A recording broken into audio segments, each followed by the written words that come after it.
"Play something, janitor." The words slammed into Maria like a slap. The entire auditorium froze. Mr. Holbridge, with that smug little grin, leaned into the microphone and repeated it louder, like it was part of the script. "Come on, Miss Maria, show us what you've got." She was holding a mop, not a music sheet, not a dream, just a damp mop dripping onto her old sneakers.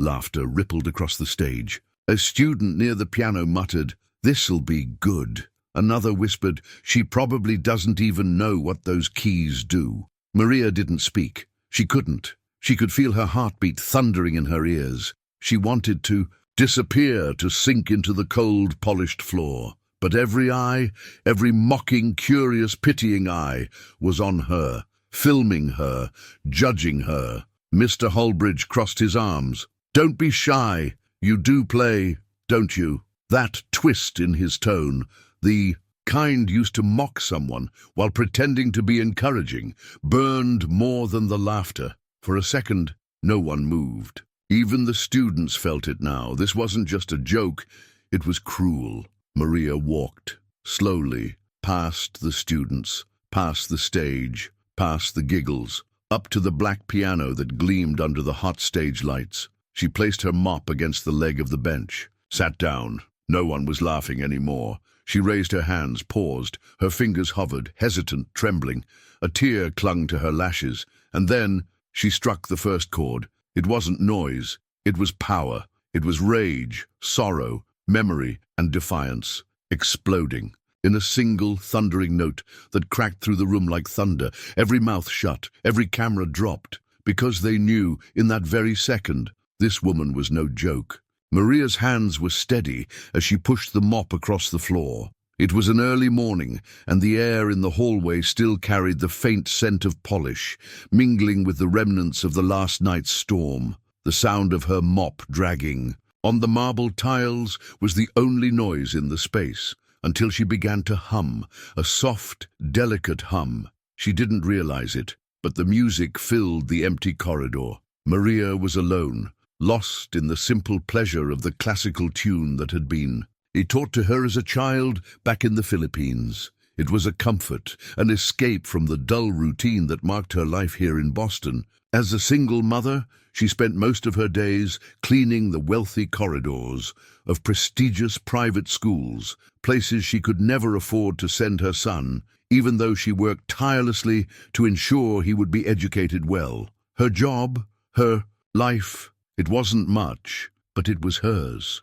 She continued humming as she wiped the floor, her mind elsewhere, thinking of her son's recent school report, how she would manage the rent this month, and whether or not her old coat could hold up another winter. Life was a constant juggling act, no time for breaks, no room for complaints.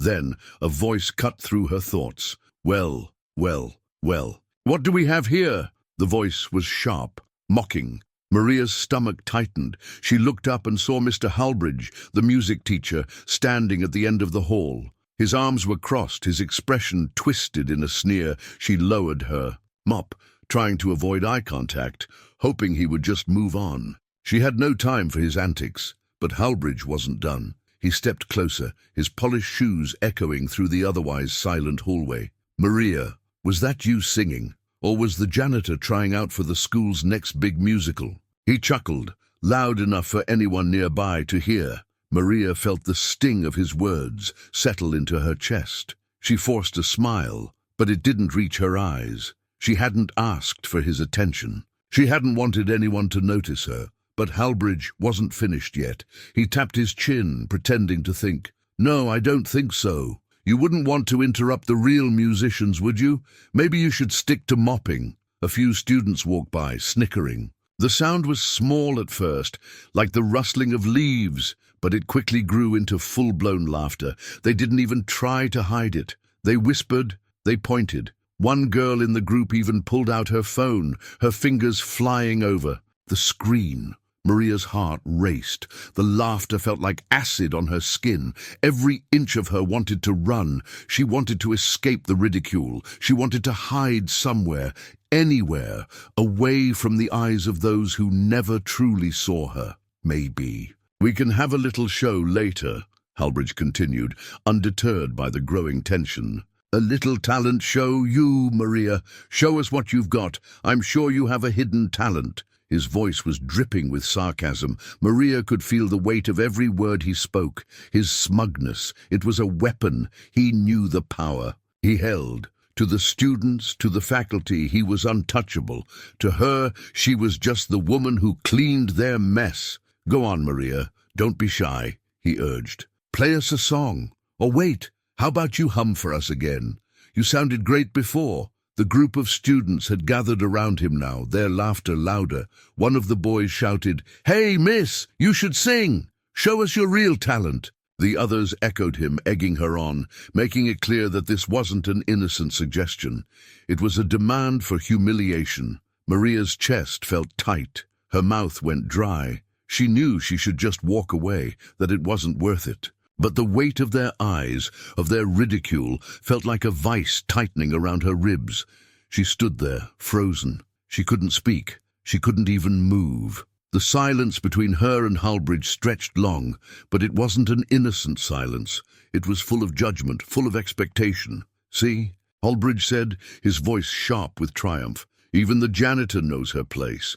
Stick to what you're good at, Maria. We don't need to see any more." The laughter was deafening now. The students' cruel amusement echoed off the marble floors. And then, as if to punctuate it all, Maria heard the unmistakable click of a phone camera snapping a picture. Someone had taken a shot of her, hunched over with the mop, her face burning with the sting of mockery. She wanted to disappear, to vanish, to never have to face any of them again.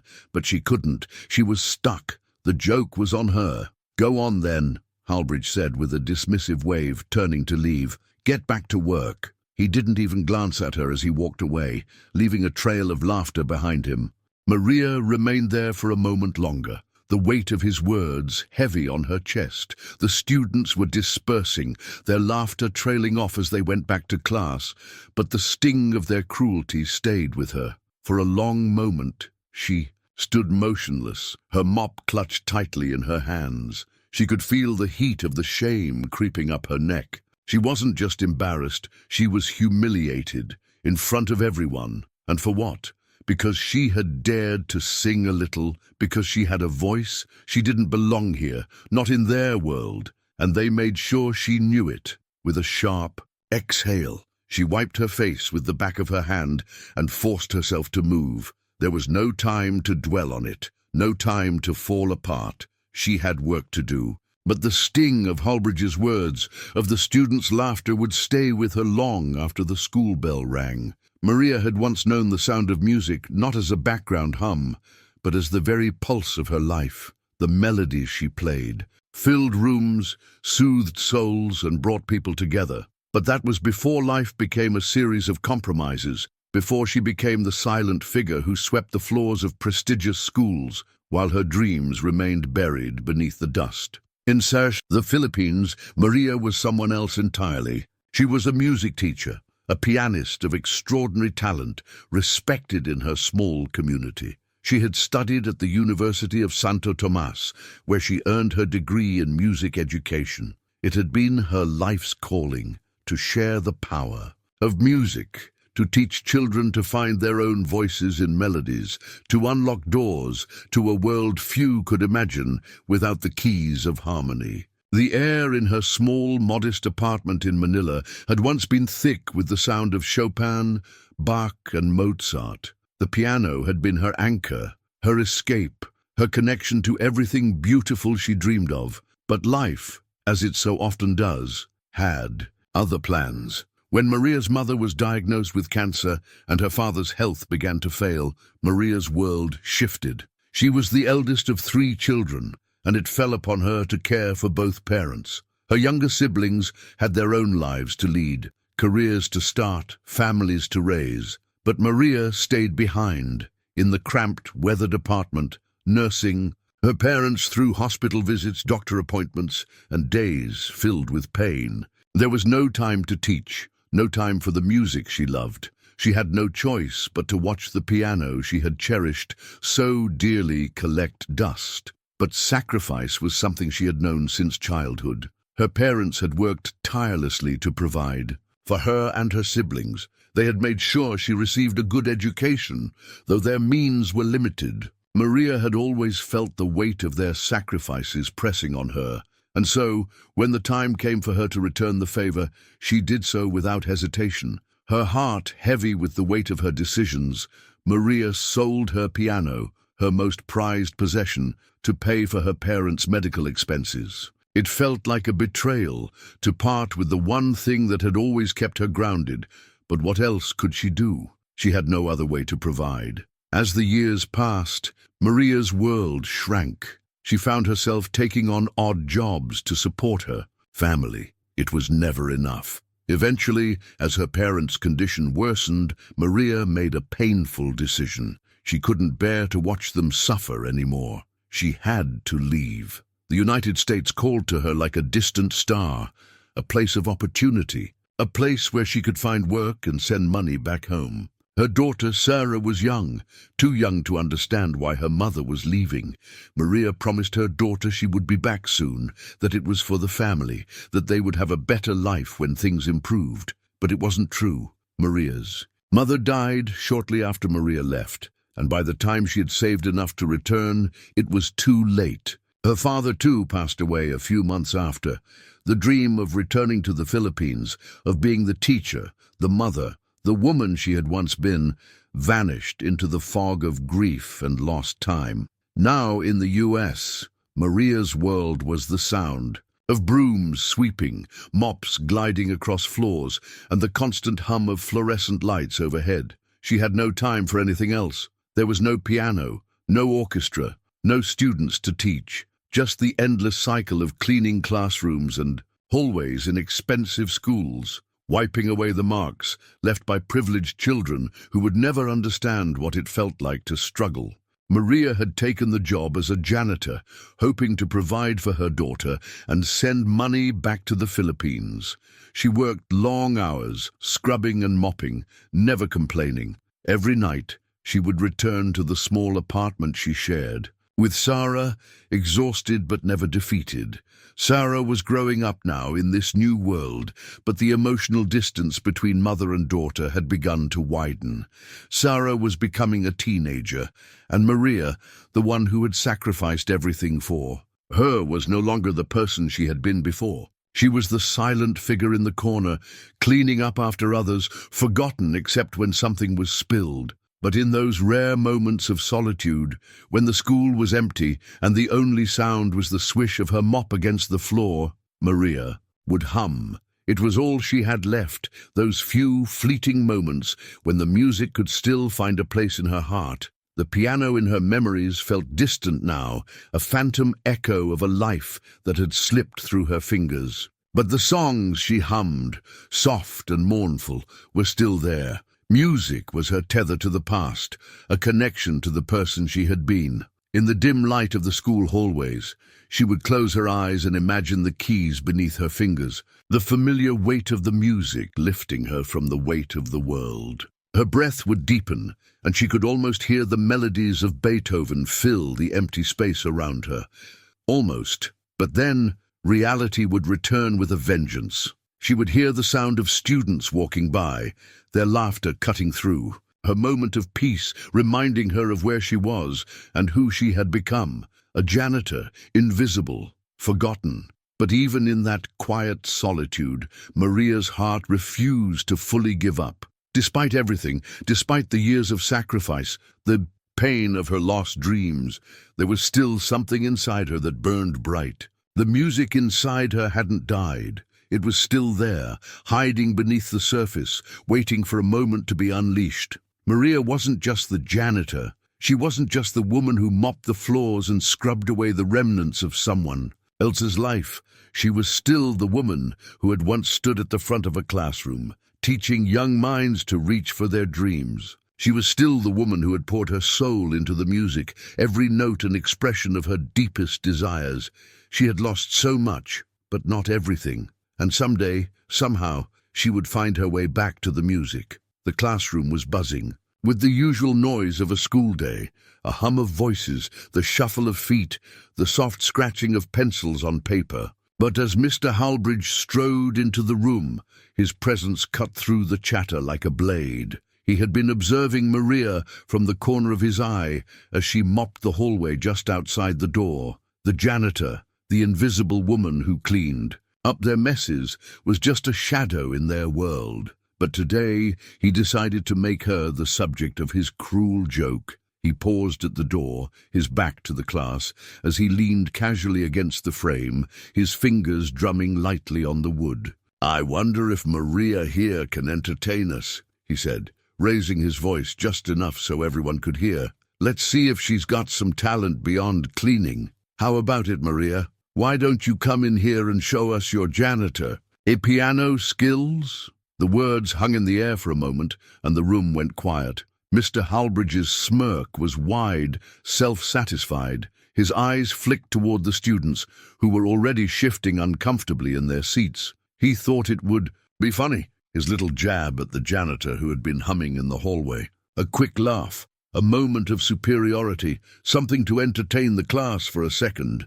But the students didn't laugh. They didn't respond as he expected. A few exchanged glances, unsure how to react. Some shifted in their seats as if they, too, could feel the weight of the moment. The awkwardness lingered in the air. They were uncomfortable, not because they were disgusted by Maria, but because they were forced to confront their own complicity in a system that kept people like her invisible. They had seen her every day, cleaning the floors, but no one had ever really seen her. No one had ever bothered to ask if she had a story, if she had a life beyond the walls she cleaned. Maria stood just outside the door, the mop still in her hands, her face unreadable. Her heart pounded in her chest. She felt exposed, every inch of her body frozen in place. She had been humiliated before, but this felt different. It wasn't just about the words Mr. Halbridge said. It was about the power he held. The way he could take her humanity, her dignity, and reduce it to nothing more than a punchline. Maria had taken the job as a janitor, hoping to provide for her daughter and send money back to the Philippines. She worked long hours, scrubbing and mopping, never complaining. Every night, she would return to the small apartment she shared. With Sarah, exhausted but never defeated. Sarah was growing up now in this new world, but the emotional distance between mother and daughter had begun to widen. Sarah was becoming a teenager, and Maria, the one who had sacrificed everything for her, was no longer the person she had been before. She was the silent figure in the corner, cleaning up after others, forgotten except when something was spilled. But in those rare moments of solitude, when the school was empty, and the only sound was the swish of her mop against the floor, Maria would hum. It was all she had left, those few fleeting moments when the music could still find a place in her heart. The piano in her memories felt distant now, a phantom echo of a life that had slipped through her fingers. But the songs she hummed, soft and mournful, were still there. Music was her tether to the past, a connection to the person she had been. In the dim light of the school hallways, she would close her eyes and imagine the keys beneath her fingers, the familiar weight of the music lifting her from the weight of the world. Her breath would deepen, and she could almost hear the melodies of Beethoven fill the empty space around her. Almost. But then, reality would return with a vengeance. She would hear the sound of students walking by, their laughter cutting through. Her moment of peace, reminding her of where she was and who she had become. A janitor, invisible, forgotten. But even in that quiet solitude, Maria's heart refused to fully give up. Despite everything, despite the years of sacrifice, the pain of her lost dreams, there was still something inside her that burned bright. The music inside her hadn't died. It was still there, hiding beneath the surface, waiting for a moment to be unleashed. Maria wasn't just the janitor. She wasn't just the woman who mopped the floors and scrubbed away the remnants of someone else's life. She was still the woman who had once stood at the front of a classroom, teaching young minds to reach for their dreams. She was still the woman who had poured her soul into the music, every note an expression of her deepest desires. She had lost so much, but not everything, and someday, somehow, she would find her way back to the music. The classroom was buzzing, with the usual noise of a school day, a hum of voices, the shuffle of feet, the soft scratching of pencils on paper. But as Mr. Holbridge strode into the room, his presence cut through the chatter like a blade. He had been observing Maria from the corner of his eye as she mopped the hallway just outside the door. The janitor, the invisible woman who cleaned up their messes, was just a shadow in their world. But today he decided to make her the subject of his cruel joke.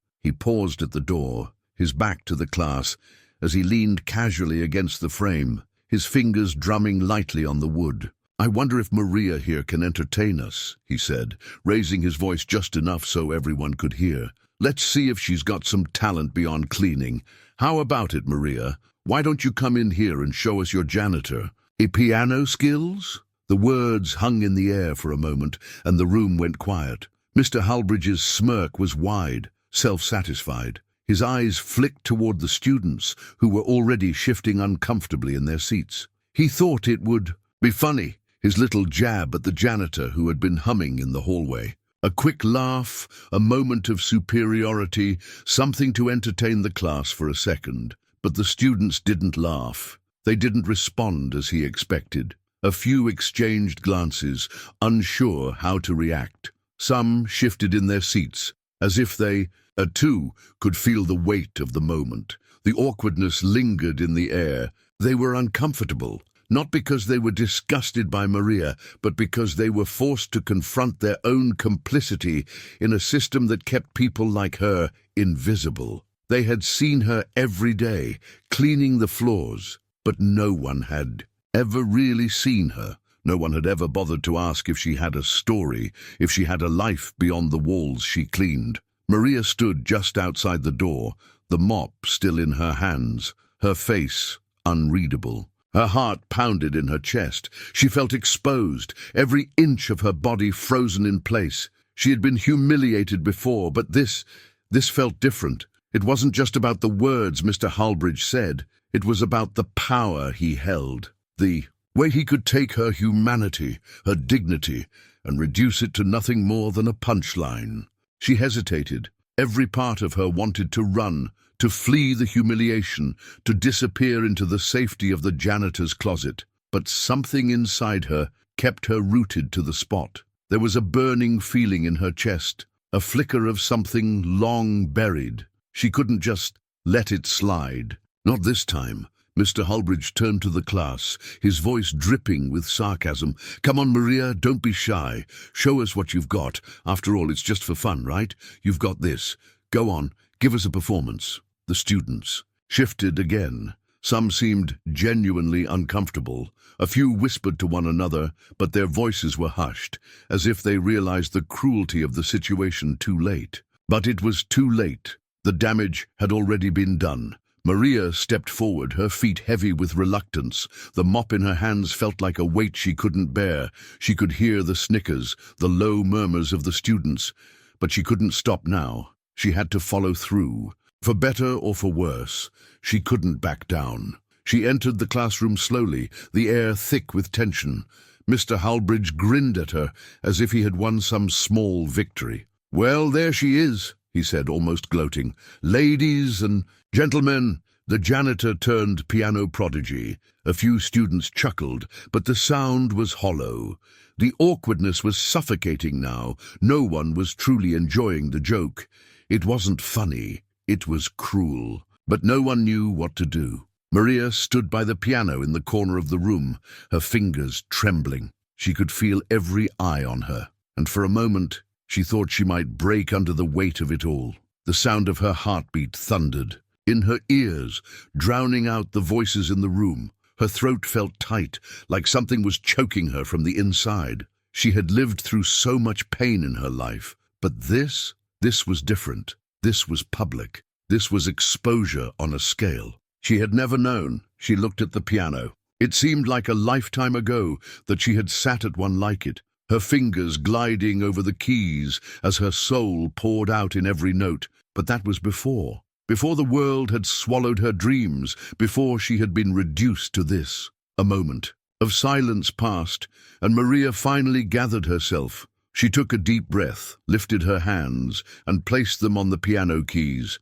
The room held its breath. Even Mr. Hulbridge's smile faltered as he watched her, no longer sure what to expect. Maria closed her eyes. For a brief moment, she let herself drift away, back to a time when she had been something more than this. Then she played. It wasn't a grand performance. It wasn't a polished recital, but it was real. It was raw. The sound of her fingers on the keys was a whisper of the person she used to be, a spark of the fire that still burned inside her. It was the first time in years that she had let herself feel the music, and she wasn't sure if she was playing for the students, for Mr. Holbridge, or for herself. The room was silent. No one laughed. No one dared to move. When she finished, there was no applause, no cheering, just the lingering, uncomfortable silence that followed the end of something too real to ignore. Maria stood up, her hands still shaking,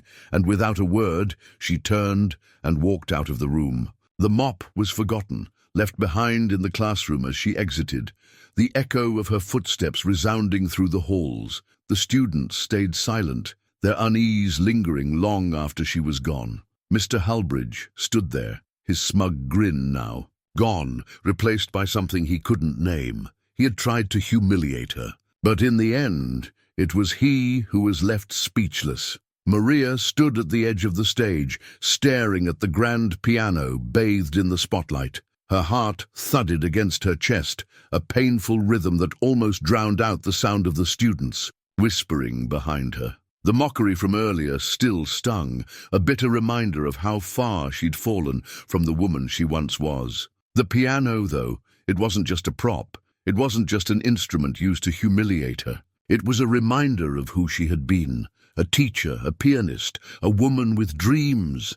But as she stood there, with the eyes of her tormentors boring into her, all of that seemed so far away. She could feel the weight of their laughter lingering in, the air thick and suffocating, their voices, louder than they should have been, echoed in her mind. She's just the janitor. What does she know about music? But then, beneath their voices, came a different sound, a voice she hadn't heard in a long time. Never let anyone make you forget who you are. Her mother's voice, warm and steady, filled the space around her. Maria closed her eyes, her breath catching in her throat, as her mother's words wrapped around her like a protective cloak. She could see her mother's face in her mind, soft, with care, but sharp with determination. It was the same look her mother had worn when Maria had first picked up the piano, when she had practiced tirelessly, hours on end, pouring every part of herself into each note. Music is who you are, her mother had said. It's what keeps you grounded. Never let anyone take it away. The memory hit Maria like a wave, and for a brief moment the cruel laughter, the mockery, all of it disappeared. The piano before her wasn't a tool of humiliation anymore. It was a symbol of her past, of everything she had lost, and everything she was still fighting for. She glanced at the students in the room, their faces now a blur, their eyes on her as if waiting for her to fail. They didn't understand. They couldn't. They weren't there when her fingers first touched the ivory keys, when the music had first filled the air with life and possibility. They didn't know what it meant to be stripped of everything, to be reduced to a mere shadow of who you used to be. But she knew, she remembered, and in that moment, something shifted inside her. It was quiet, subtle, like the first note of a song that had been waiting to be played. It wasn't just a shift, it was a choice. She could walk away, she could let them have their laugh, let herself fade back into the shadows where they thought she belonged. But that wasn't who she was. Not anymore. She was Maria, the woman who had once stood before a classroom full of students, imparting the beauty of music to their souls. She was the daughter who had sacrificed everything to care for her family. She was the mother who still dreamed of a better life for her daughter, despite the weight of the world pressing against her chest. And she was the woman who could still play. Her fingers tingled, as if remembering the familiar touch of the keys.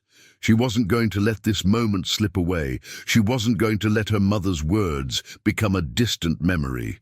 She was going to stand tall. She nodded quietly, the decision made. The piano wasn't just a joke to her anymore. It was a weapon she would use to reclaim who she was, to take back the dignity that had been stripped away from her in front of all these people. Maria stepped toward the piano. The students fell silent. It wasn't the same silence that had filled the room before, the awkward, uncomfortable silence after her forced performance, but a different one, a tense silence, as though they were all holding their breath, waiting for something to happen. Maria's fingers hovered over the keys for a brief moment. She closed her eyes, exhaling slowly, feeling her heartbeat begin to steady. The world seemed to fall away. She wasn't in the classroom anymore. She wasn't the janitor. She wasn't the woman who had been humiliated by Hulbridge's cruel words. She was the pianist. She was the teacher. She was the woman who had once lived for the music and who would live for it again. Her fingers touched the first key. The sound filled the room, soft, tentative, but clear. It wasn't perfect, it wasn't polished, but it was real. With every note she played, Maria felt herself coming alive again. The music surged through her, unlocking a part of herself she had long buried. She let it wash over her, each chord a declaration. She was still here. She still had something to say. As she continued to play, the tension in the room shifted. The students who had expected ridicule were now drawn into the music. They were no longer just observers. They were witnesses to something profound. Maria's fingers danced across the keys, the melody building in intensity, the sound growing more confident, more powerful.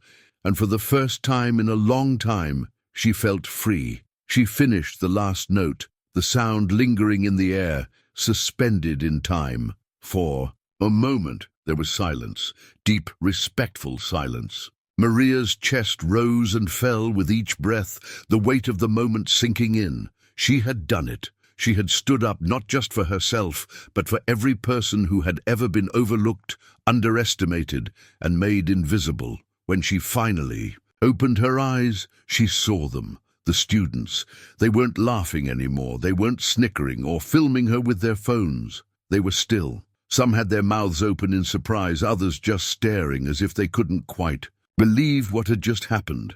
Maria stood there for a moment, the sound of her own heartbeat still thumping in her ears. She had reclaimed a piece of herself. The journey wasn't over, but she had taken the first step. Without a word, she turned and walked out of the room. The mop, the cleaning supplies, everything that had defined her in their eyes was left behind. She was more than that, and she had just shown them all. The grand hall was quiet, too quiet, the kind of silence that makes you feel like the air is holding its breath. Maria stood behind the piano, the weight of 1,000 eyes on her. It was a pressure she had known before, but this was different. The atmosphere was thick with tension, as though the students, Hulbridge, and even the walls themselves were waiting for her to fail. Her fingers hovered over the keys, trembling. She could feel the sweat collecting on her palms, her heart racing. In her chest, it had been so long since she had played in front of an audience, too long. The echoes of Hulbridge's mocking voice still rang in her ears, making it difficult to focus. "Show them, Maria. Show them who you are." Her mother's words drifted back to her. "Never let anyone make you forget who you are." She closed her eyes, taking a deep breath, trying to center herself. This moment was more than just playing the piano. It was about reclaiming her life, her dignity, everything that had been taken from her. She had to do this, for herself, for her mother, for the woman she had once been. Slowly, she placed her fingers on the keys. The first note was tentative, like a whisper in the dark. It echoed through the hall, fragile and uncertain. It was the beginning of something, an unraveling, a return to herself. But it wasn't enough. She needed more. The second note came with more confidence. Her fingers moved faster, the music gaining momentum. It was as if the piano itself was awakening, as if the very air in the room shifted with the sound. The students watched in silence, unsure of what they were witnessing. They had come expecting a joke, expecting to see her stumble, to see her fail. But that wasn't what they got. Maria's hands moved with more purpose now, the familiar rhythm, flooding back to her. This is who I am, she thought. I am a pianist, I am a teacher, I am more than what they see. Her fingers danced across the keys, each note a declaration, each chord a memory. The melody began delicate, like the first rays of sunlight breaking through the dark. But it didn't stay fragile for long. The music shifted, transformed into something powerful, something raw.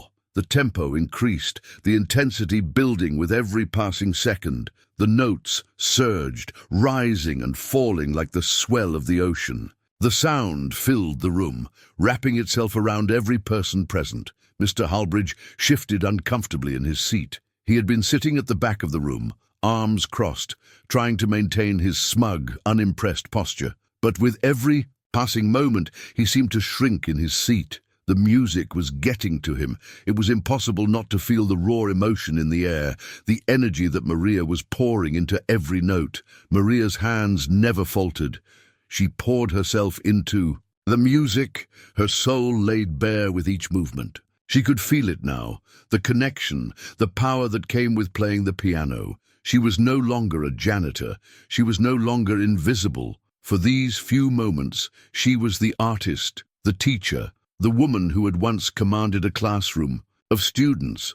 As the piece reached its climax, the music grew louder, more intense. Maria's body moved with the rhythm, her back straight, her fingers flying across the keys. The students could feel it now, the energy in the room, the urgency, the raw emotion. They had come to laugh, to witness a joke, but now they were witnessing something else, a woman reclaiming her power, her dignity. Her fingers hit the final note and the sound reverberated in the air, hanging for a moment before it faded into silence. The hall was still. It was the kind of silence that you could feel in your chest, a silence that carried the weight of something unspoken. Maria sat there for a moment, her fingers still resting on the keys. Her breath was shallow, her heart racing, but there was a calmness in her now. She had done it. She had played. She had shown them who she was. The silence stretched on, and for a moment Maria thought she might be invisible again, that they would ignore her, forget her. But then, slowly, the students began to clap. It started with one tentative clap and then another, until the entire room was filled with the sound of applause. It wasn't the loud, boisterous applause of a standing ovation, but it was real.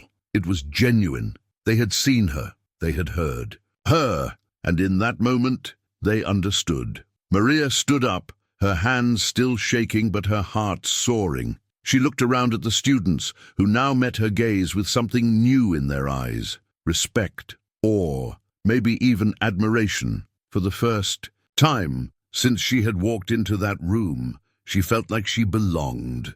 But it wasn't just the applause that mattered. It was the fact that she had stood up for herself. It was the fact that for one fleeting moment she had reclaimed everything that had been taken from her. Mr. Holbridge stood up, his face a mixture of disbelief and something else, something he couldn't quite hide. His usual smugness had evaporated, replaced by something more human, something closer to respect. He clapped, but his hands didn't move as quickly as the others. His gaze shifted to the floor, as if avoiding eye contact with Maria. Maria took a deep breath, the weight of the moment heavy in her chest. She had played for herself, yes, but she had also played for every person who had ever been overlooked, underestimated, or made invisible.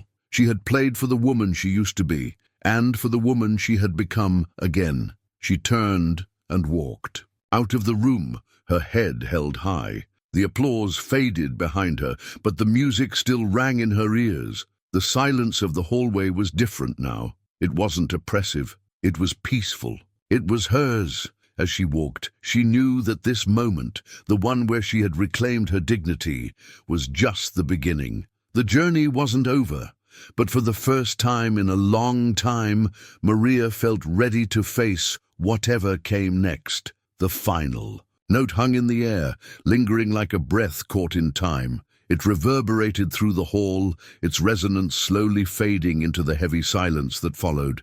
Maria's fingers hovered above the keys, her chest rising and falling with every shallow breath. She opened her eyes, the weight of the moment pressing down on her. It wasn't just the piano that had filled the room, it was her. Every note, every chord, every movement of her hands had told a story. It wasn't a perfect performance, no, but it was real. It was raw. It was hers. The silence stretched on, unbearably long. Her heart pounded in her chest, but she couldn't bring herself to move.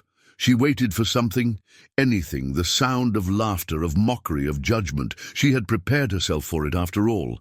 She had expected it, but nothing came. Then, slowly, the silence began to break. It started with a single clap, a soft, tentative sound, and then another. It wasn't a burst of laughter. It wasn't mocking. It was respect. Maria's heart skipped a beat. She dared to lift her gaze, and as she did, the sound grew louder. A wave of applause swept through the room, echoing off the walls like a storm breaking after a long drought. But the clapping didn't stop there. It wasn't just the students now. The applause was coming from all around her. Maria looked around, her head still spinning, and there in the back row of the auditorium she saw him, a man with graying hair and a set of glasses perched on his nose. He was older, wearing a dark suit, his hands clapping with an intensity that matched the admiration in his eyes. It was Professor Aldridge, a retired music professor who had been invited to the school as a guest for the day. Maria hadn't known he would be present. She hadn't known that someone with such weight in the academic world would be watching her performance. He stood up, his applause even more forceful now. His face was filled with admiration, his expression one of genuine surprise. He wasn't clapping out of politeness. He wasn't offering a token gesture. He was applauding her, recognizing her talent, her artistry, in a way that no one else had done in years. The students followed suit. They stood, clapping, some even shouting words of encouragement, their faces transformed from awkward discomfort to genuine awe. And there, amid the storm of applause, was Mr. Holbridge. His smug grin had vanished, replaced with a look of shock. His face was pale, his mouth slightly agape, as though he had just witnessed a ghost. His arms, once crossed in self-assured disdain, now hung limply at his sides. His eyes, which had once seemed full of mockery, were now wide with disbelief. He stood frozen, as if unable to comprehend what had just happened. Maria could see it in his face. He was rattled. He had expected failure. He had expected to prove that she was nothing more than a janitor, someone unworthy of his respect, of anyone's respect. But now he was the one who looked small. The students' applause grew louder, the energy in the room surging as if they were all rising together. Maria felt herself sway slightly with the rush of emotions, her chest tight. With disbelief. Was this real? Had she really just made them all see her? Had she really just won their respect? Professor Aldridge stepped forward, moving with a quiet grace that only a seasoned educator could have. He made his way to the front of the room, his steps deliberate, the applause still ringing in his ears. When he reached the piano, he stopped, his gaze now fully locked on Maria. "You," he said, his voice strong but laced with something softer. That was extraordinary. Maria's heart thudded painfully in her chest. Her hands, still shaking from the adrenaline, rested on the piano. The applause was still rolling, but now there was no fear, there was no shame. There was only the sound of admiration and respect. Professor Aldridge continued, his voice warm but firm. The emotion, the depth of the piece, it was not something easily achieved. It takes years of dedication to play with that kind of power. Maria blinked, trying to process the words. Years of dedication. Was he talking to her? She hadn't expected this. She had only expected ridicule, only prepared herself for the sting of mockery. But now, in the presence of Professor Aldridge, she stood taller. The applause didn't seem to be just for the performance anymore. It was for her, Maria, the woman who had fought for her place in the world, who had reclaimed her passion despite everything that had tried to steal it. She slowly rose from the piano, her legs unsteady as she bowed deeply to the crowd.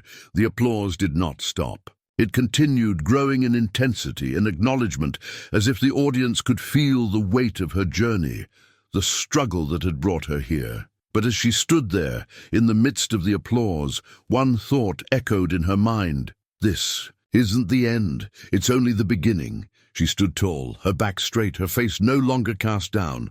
There was no more shame, no more fear. There was only pride, and as she walked off the stage, the sound of applause following her, she knew one thing for certain. She had won. The applause thundered around Maria, but it was muffled in her ears. Her chest tightened as she stood there, bowing, her eyes barely open. The warmth of the room, the sound of clapping hands, everything was distant, as if she were standing on the edge of a dream. For a fleeting moment, everything she had lost, everything she had sacrificed, rushed back in a flood of memories. She remembered the day she had sold the family's piano. Her fingers trembled as they traced the edge of the auction sign that hung by the window of the pawnshop. Her eyes had been dry then, not from lack of tears, but from the exhaustion of it all. She had just finished packing the last of her things, the clothes that could fit in the suitcase. The flight tickets to America were booked. She had been telling herself she was doing this for her family, for her parents, for her daughter. But deep down, the sacrifice cut deeper than any loss she could have imagined. That piano, her mother's last gift to her, had been more than just an instrument. It was the cornerstone of her life.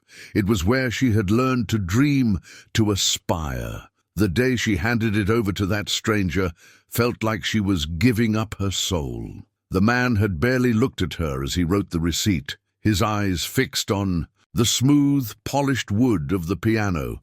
It was just another thing to sell, another thing to lose in order to survive. Her fingers had ached as she signed the paper. She had wanted to cry. She had wanted to scream, to tell the world that this wasn't the life she had wanted, but she had swallowed it all down, pushing the pain to the back of her mind. She had no other choice. The money from that piano was the only thing that would get her to America, the only thing that would allow her to start fresh. But in that moment, Maria had known her dreams, the ones she had cherished so dearly, were boxed up and gone. Yet today, as the applause rang in her ears, Maria realized something she hadn't allowed herself to believe until now. Her gift had never left her. It had been buried beneath the weight of sacrifice, the years of struggle, but it had always been there, just waiting to be set free. The audience's admiration was not just for her performance,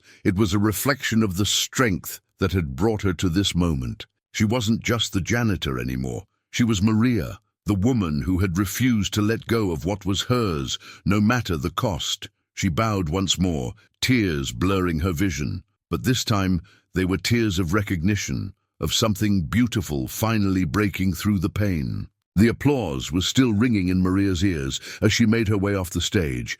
The echoes of clapping hands felt like an embrace, a recognition of her worth she hadn't felt in years. As she stepped down, she could hear the murmurs of the students behind her, their words filled with awe and wonder. She didn't look back. She didn't need to, but Mr. Halbridge, who had been standing at the back of the room, took a moment longer to compose himself. His hands were still clapping, but it was forced, mechanical. He could feel the weight of the room's energy shifting away from him onto Maria. The smugness that had once defined him began to crack, revealing a man who was just as human as the rest. He cleared his throat and stepped forward, trying to regain control of the situation. The applause was fading now, but he was determined to close it with a flourish. "Well," he began, his voice dripping with sarcasm, "I guess I owe you all an apology. It seems the janitor has more talent than we thought." He gave a thin, humorless smile, looking around the room as if daring anyone to challenge him. His eyes flickered to the students who had stood up earlier in applause, but none of them met his gaze. They were too busy shifting uncomfortably, the awkwardness palpable in the air. He pressed on, trying to salvage what was left of his pride. "Who knew? Maybe we should start a new program. Janitors Got Talent." He mocked, his tone sharp, but the room was silent. The sharp edge of his words hung in the air, but there was no laughter to back it up, no chuckles, No mocking. Applause. Just cold, deafening silence. He looked around again, hoping someone would laugh, would back him up, but no one did. His eyes finally rested on one student, Mason, a quiet, introspective young man who had been sitting near the front. Mason stood up slowly, his chair scraping loudly against the floor, cutting through the stillness. "That's enough, Mr. Halbridge," Mason said, his voice clear and firm. He looked straight at the teacher, his eyes filled with something that wasn't just defiance, it was conviction.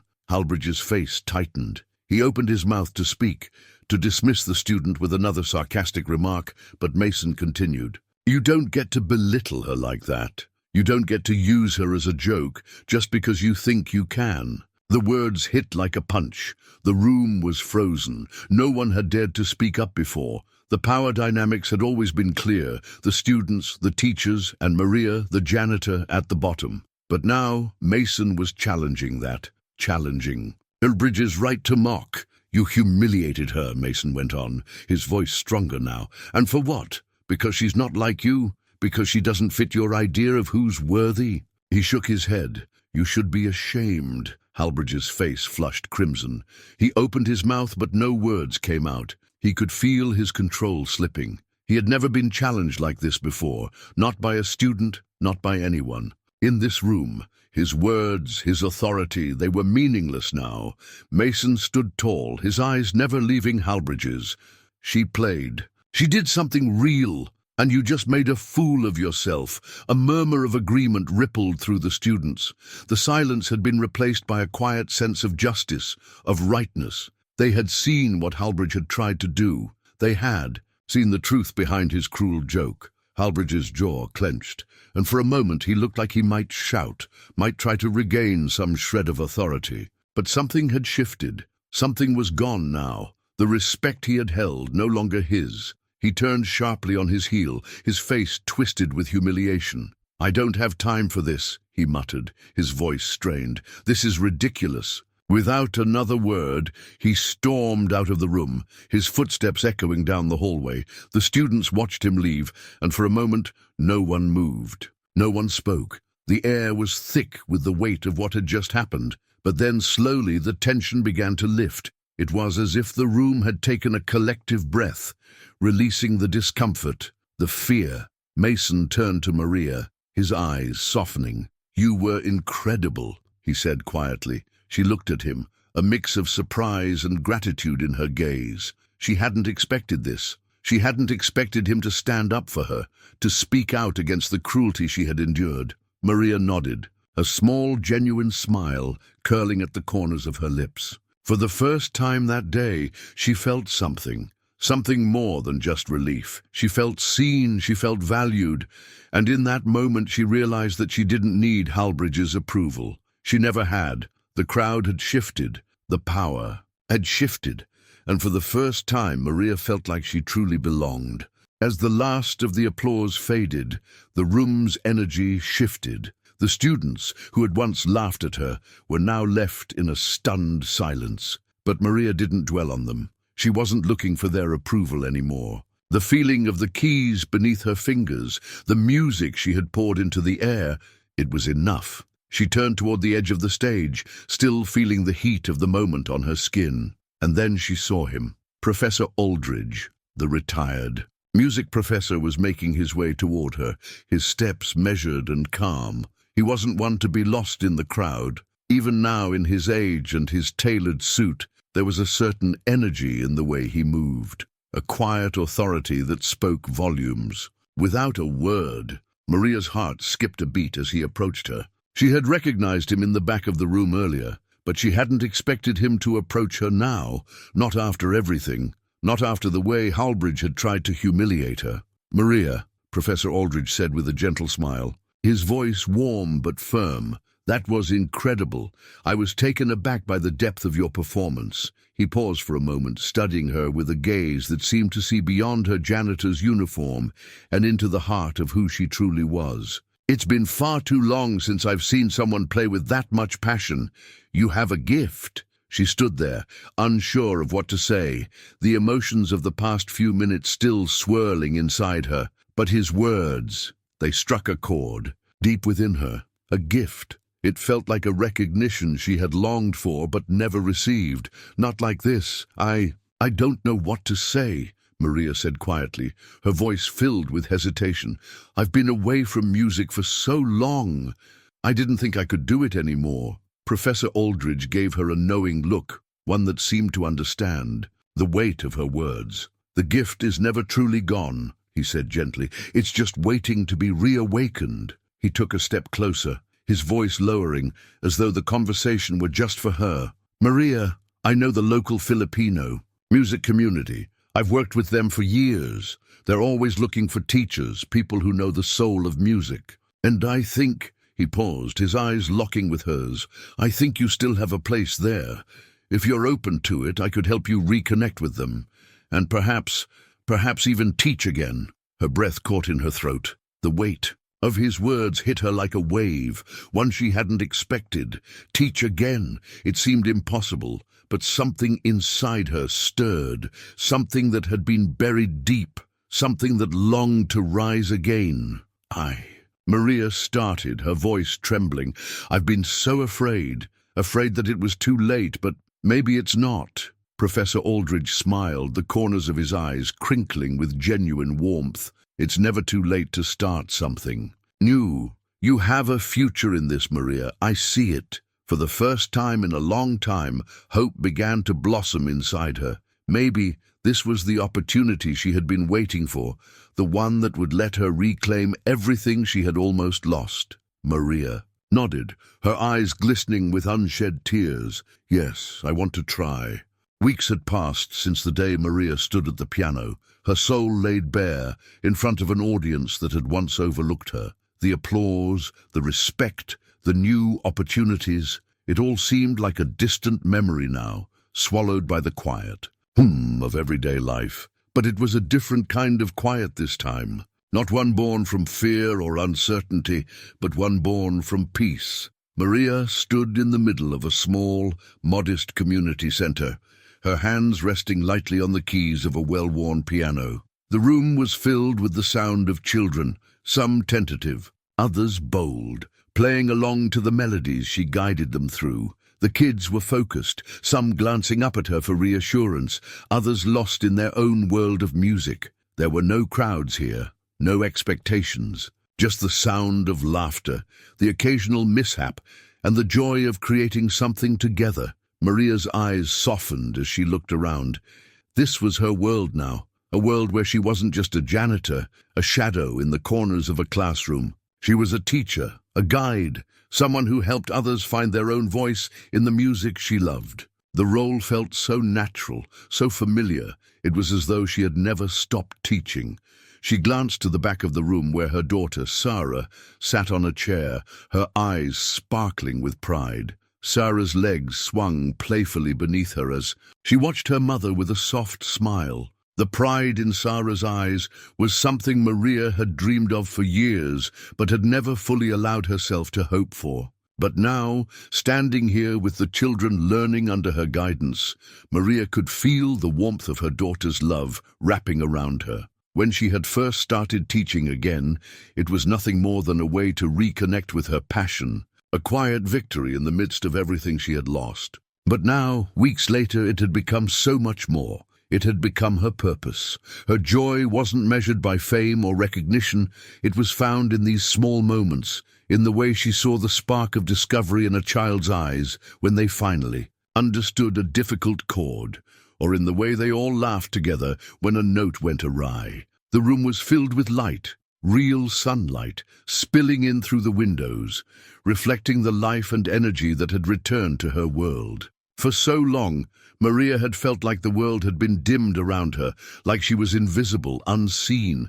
But here, in this little community center, she was seen, she was valued, she was a person who mattered.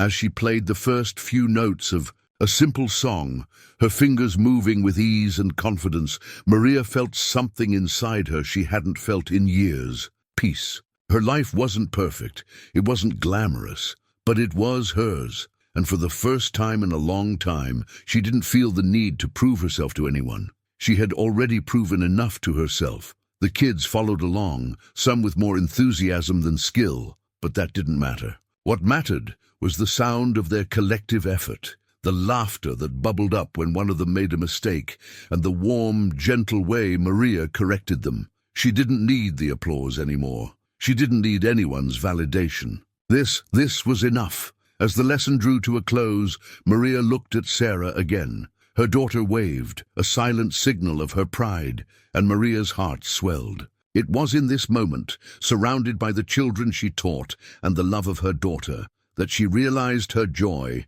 had been restored, not through fame, not through validation, but through purpose. The music had never left her. It had simply been waiting for the right moment to return. Maria smiled softly to herself, the peaceful hum of the community center enveloping her. This was her new beginning, a quiet victory, far more fulfilling than anything she had ever imagined. She had found her place, and here, among the notes and melodies, she knew she had found herself again.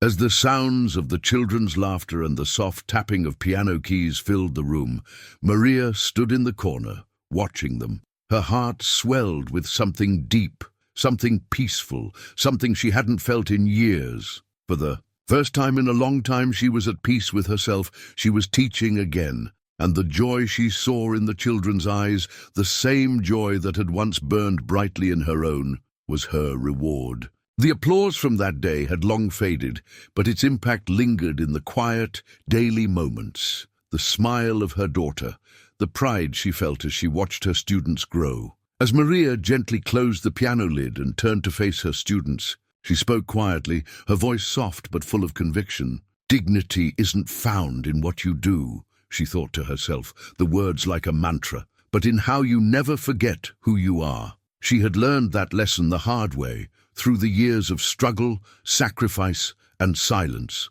But today, she was someone different, someone who had rediscovered her purpose and her worth, and in that, she had found true peace.